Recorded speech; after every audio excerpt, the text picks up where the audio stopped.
পিতা পিতা নয়, মাতা মাতা নয়। যে পিতা, যে মাতা, যে আত্মীয় কৃষ্ণ ভজনে বাধা সৃষ্টি করে, পিতা নশস্যাৎ জননী নশস্যাৎ, সেই পিতা পিতা নয়, সেই মা মা নয়। পিতার বাক্য শোনেননি, পিতার আদেশ শোনেননি কে? প্রহ্লাদ মহারাজ। মাতার কথা শোনেননি ভরত, ভাইয়ের কথা শোনেননি বিভীষণ,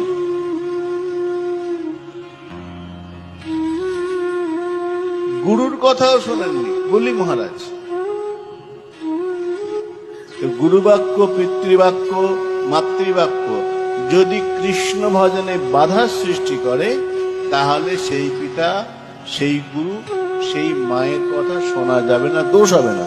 সেটা ধর্ম, ভাগবতে বলছি, সেটা ধর্ম।